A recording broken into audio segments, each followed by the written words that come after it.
क्या गुलबर्ग सोसाइटी मामले की जांच कर रही एसआईटी ने गुजरात के मुख्यमंत्री नरेंद्र मोदी पर नरमी बरती? क्या नरेंद्र मोदी से जो सवाल किए जाने थे वो नहीं किए गए? क्या मोदी से सवाल जवाब के नाम पर सिर्फ खानापूर्ति की गई? मनोज मिट्टा ने अपनी किताब the fiction of fact fighting Modi and Godhra में एसआईटी और मोदी के बीच हुई पूछताछ का जिक्र किया है, जिसमें एसआईटी की पूछताछ पर सवाल भी उठाए गए हैं। ये पूछताछ एसआईटी के सदस्य सीबीआई के रिटायर्ड अधिकारी ए के मल्होत्रा ने की थी। एसआईटी ने यह रिपोर्ट सुप्रीम कोर्ट में 8 फरवरी 2012 को दाखिल की, जिसके आधार पर बाद में नरेंद्र मोदी को क्लीन चिट दी गई।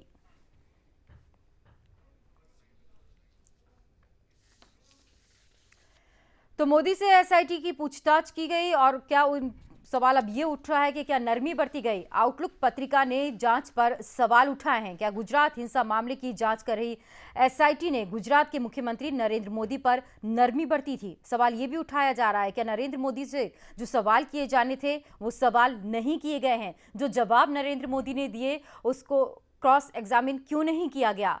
कई ऐसे सवाल हैं जो इस पत्रिका ने उठाए हैं। तो 2002 दंगों के मामले में नरेंद्र मोदी की भूमिका पर अब सवाल उठाए गए हैं। नरेंद्र मोदी से क्या पूछताछ पर एसआईटी ने नरमी बरती थी?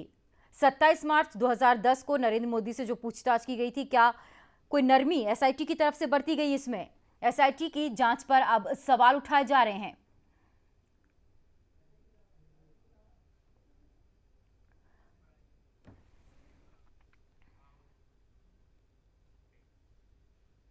आपको बता दें कि मोदी से एसआईटी की यह पूछताछ 27 मार्च 2010 को गांधीनगर में की गई थी। मोदी से 9 घंटे तक सवाल जवाब हुए। 2 सेशन में मोदी से पूछताछ की गई। मोदी से कुल 71 सवाल पूछे गए, लेकिन पूछताछ कर रहे मल्होत्रा ने मोदी के जवाब पर उन्हें क्रॉस एग्जामिन नहीं किया। The fiction of fact fighting में मुताबिक मोदी के जवाब पर उन्हें घेरा जा सकता था। गोधरा की घटना एक सोची समझी साजिश का नतीजा थी। इसके पीछे पाकिस्तान और आईएसआई का हाथ था। अगर हाँ, तो किस आधार पे आपने ऐसा कहा था? मीडिया ने जरूर इस बारे में कुछ सवाल पूछे, लेकिन मैंने उनसे कहा कि जांच पूरी होने तक इस मामले में कुछ भी नहीं कहा जा सकता। सवाल जो एसआईटी पूछ सकती थी, आपने पुलिस की जांच से पहले ही भ्रम पैदा करने वाले बयान क्यों दिए? क्या आप गोधरा में मीडिया कर्मियों से मिले थे? जब मैं गोधरा के कलेक्ट्रेट में था तब बहुत सारे मीडिया कर्मी मेरे पास आए थे। मैंने उन्हें इस घटना के बारे में जानकारी दी थी और कहा कि दोषियों को बख्शा नहीं जाएगा। मीडिया को यह भी बताया गया कि चश्मदीदों और घायलों ने जो कुछ मुझे बताया उसके मुताबिक गोधरा की घटना गंभीर और सोची समझी साजिश का नतीजा थी। सवाल जो एसआईटी पूछ सकती थी, क्या 27 फरवरी की प्रेस रिलीज में आपने नहीं कहा था कि गोधरा की घटना एक आतंकी कार्रवाई थी? गोधरा की घटना के बाद पुलिस की एफआईआर में कहीं भी आतंकी शब्द का जिक्र नहीं है। आपने इसे आतंकी कार्रवाई क्यों कहा? मैंने इस बारे में विधानसभा में कुछ नहीं बोला था। सवाल जो एसआईटी पूछ सकती थी, फिर गुजरात सरकार की प्रेस रिलीज में आतंकी शब्द का इस्तेमाल क्यों किया गया? एसआईटी इस पर मोदी को क्रॉस एग्जामिन कर सकती थी, लेकिन मोदी से कोई सवाल नहीं पूछा गया। क्या आपको गुलबर्गा सोसाइटी पर हमले की जानकारी मिली थी?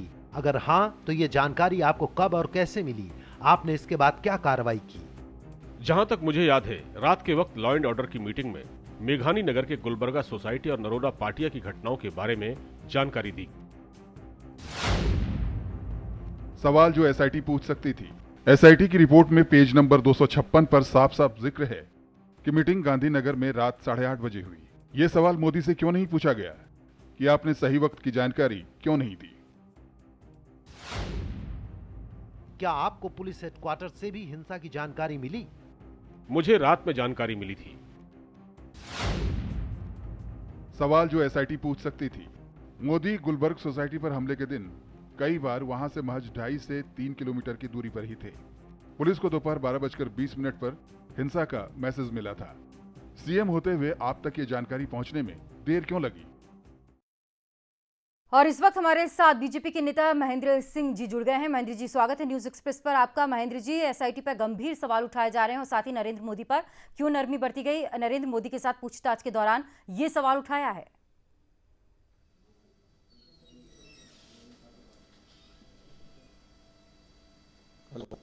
महेंद्र जी, आप तक हेलो। मेरी आवाज पहुंच रही है? जी जी जी जी, आवाज आ रही है आपकी? महेंद्र जी, एसआईटी ने जो पूछताछ की थी 2002 के हिंसा मामले पर, उस पर एसआईटी की कार्यप्रणाली के साथ साथ नरेंद्र मोदी की भूमिका पर भी सवाल उठाया जा रहा है। ये सब सवाल बेबुनियाद हैं। जो सवाल उठाए गए थे उसका जवाब माननीय नरेंद्र मोदी जी ने दिया, और हमको लगता है कि जितने भी प्रश्न उनसे किए गए थे उनका सबका उत्तर उनके सामने आया, और उत्तर के बाद उनको क्लीन चिट दी गई। अब तक जितने भी आरोप नरेंद्र भाई मोदी के ऊपर लगे उनके सब बेबुनियाद साबित हुए, निराधार रहे। कोई भी आरोप उनके ऊपर सिद्ध नहीं हो पाया। अब एसआईटी के ऊपर एक आरोप लग रहा है कि उनसे क्रॉस क्वेश्चन क्यों नहीं किया। इसके लिए नरेंद्र भाई दोषी कहां से हैं? जो उनसे पूछा गया उसका उत्तर उन्होंने दिया, और निश्चित रूप से उनका उत्तर, उस उत्तर के बाद कोई सवाल बचता ही नहीं है, और इसके कारण से उनसे कोई जवाब नहीं किया गया। जी, लेकिन महेंद्र जी, ये कहा जा रहा है कि जांच जब शुरू ही नहीं हुई थी उससे पहले ही नरेंद्र मोदी ने ये कह दिया था कि ये कोई आतंकी साजिश थी। इस तरह का बयान निश्चित रूप से हमको ये लगता है कि जिस तरीके से वो घटना घटित हुई थी, किसी भी व्यक्ति के द्वारा ये उस पर आशंका व्यक्त करना कोई बड़ी बात नहीं है। इतनी बड़ी घटना गोधरा के अंदर जो घटित की गई थी उस पर यह बात कह देना सामान्य बात थी। जब तक जांच नहीं हो रही और जांच के बाद पहले कोई भी बात जब आती है तो उस पर हर व्यक्ति बोलता है, लेकिन नरेंद्र भाई ने इस बात को कभी नहीं कहा, हम लोगों ने तो कभी सुना नहीं।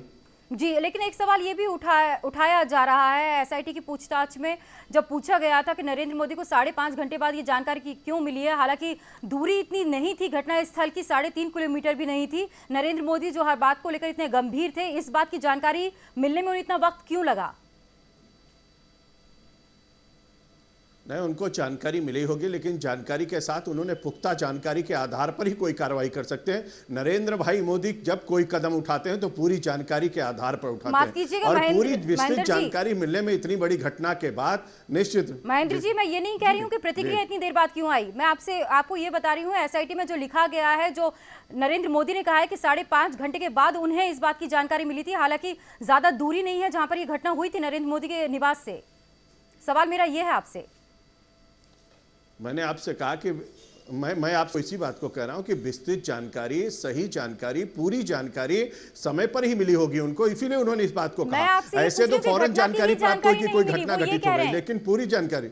महेंद्र जी, वो तो ये कह रहे हैं कि घटना की जानकारी 5.5 घंटे बाद मिली है। मैं ये पूछ रही हूँ, नरेंद्र भाई ने जो कुछ भी कहा होगा, हमको लगता है कि पूरी तरीके से उन्होंने सच कहा होगा, क्योंकि कभी झूठ बोलते नहीं। नरेंद्र मोदी कभी झूठ बोलते नहीं हैं, ये कहना है महेंद्र जी का। महेंद्र जी, आप हमारे साथ बने रहें। तो एसआईटी ने जो सवाल जवाब किए हैं और नरेंद्र मोदी से जो पूछताछ की गई है, सवाल यही उठता है कि क्या एसआईटी ने नरमी बरती थी मोदी के साथ।